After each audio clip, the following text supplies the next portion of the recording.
Father Fintan is from Dublin, and that's the way he sounded, like his two brothers, that accent, when he came here almost 50 years ago.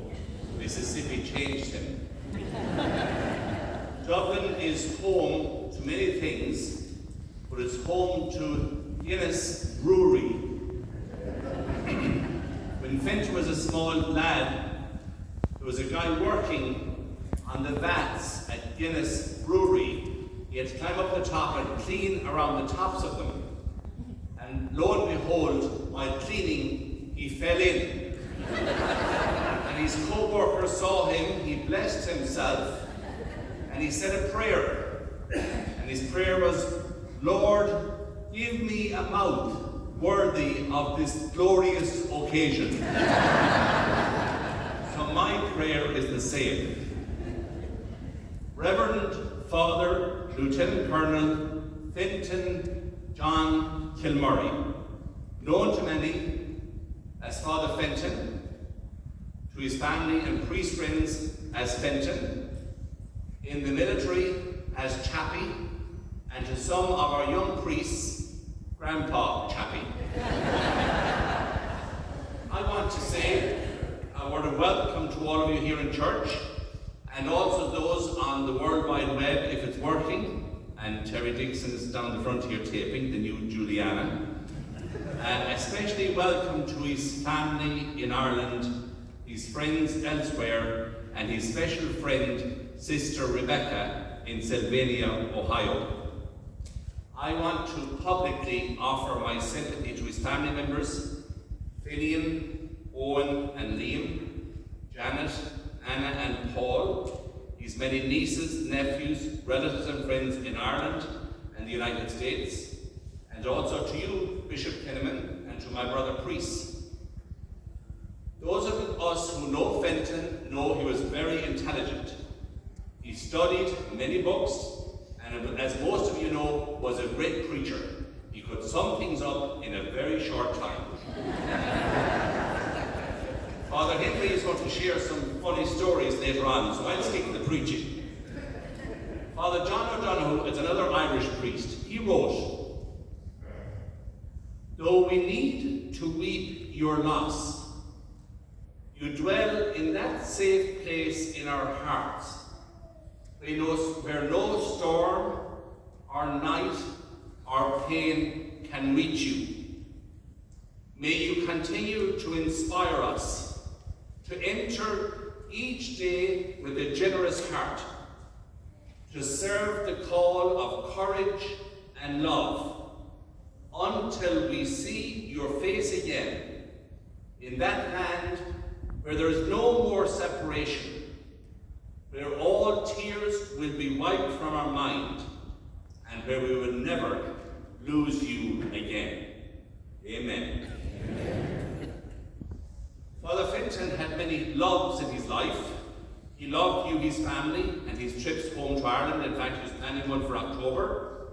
He loved children and young people, his ministry all over the state of Mississippi, his military career, his dogs, birds, donkeys, gadgets, and his swimming pool.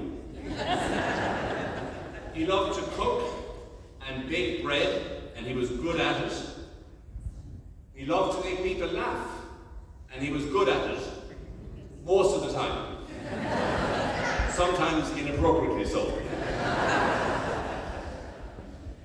I had no idea what scriptures were being used for this Mass, but as I prepared, a couple came to mind. I heard a voice from heaven say, write this, blessed are the dead who die in the Lord from now on. Yes, said the Spirit, let them find rest from their labors, for their works accompany them. And, well done, good and faithful servant, inherit the kingdom prepared for you since the foundation of the world.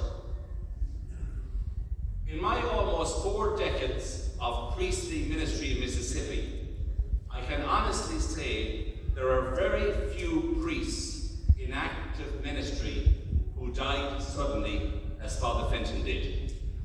Most retire and enjoy it, or get sick and have to retire. But in active ministry, dying suddenly is rare. So family, parishioners, friends, bishop and priests, all of us experience grief, but also shock.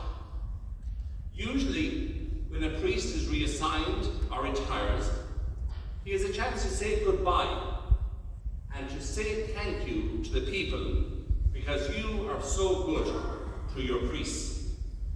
And to maybe even also apologize and ask forgiveness for our shortcomings and vice versa.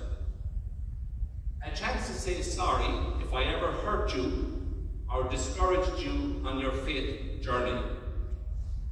In sudden death, there's no chance for that. So on behalf of Father Fintan, I say, thank you, people, for your kindness and generosity. Please forgive me if I hurt you or your family in any way, or if I damaged your practice of faith by any of my actions.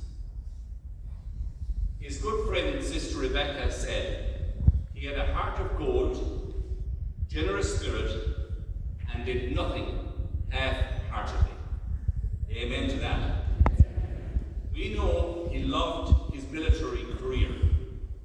Jackie Marino Rowland wrote, I had the pleasure to serve as his personal security detail in Afghanistan.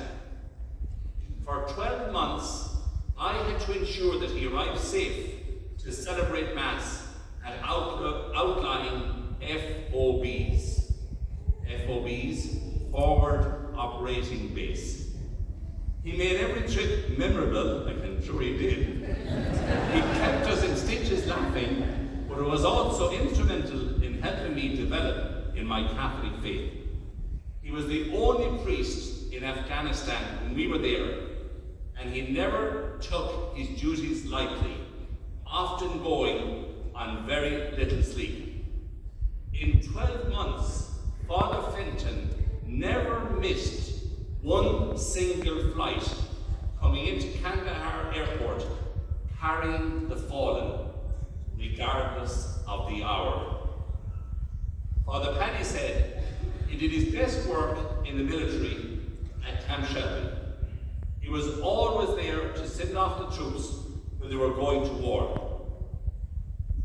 We know he truly loved his dogs, and he has had many over the years.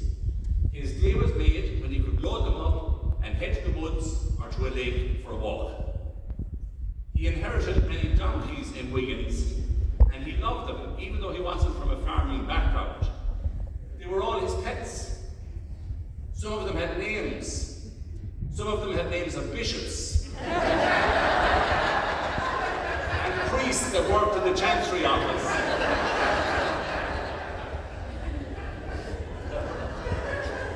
Fintan always wanted to help our young priests, especially those young guys who had come from foreign lands, always looking out for them. And I want us all to remember this morning, though his death was sudden, he died happy, and it was a great way for him to go. Just to recap, he had a pool day that included a couple of mimosas. He cooked one of his favorite meals. His last supper was not bread and wine. It was beef stew with onions, carrots, parsnips, garlic, and a few potatoes, seasoning, and in his own words, it had an Irish taste. He sent me photos at 6:35 p.m. on Thursday evening, and he sent them to many of the priests who were just coming off our convocation. On August 7th, Father Fintan texted with Sister Rebecca and sent photos of his crystal clear swimming pool. She replied simply, "Life is frail." And later, when she heard of his death, she said, "Fly high, chappie." And we we say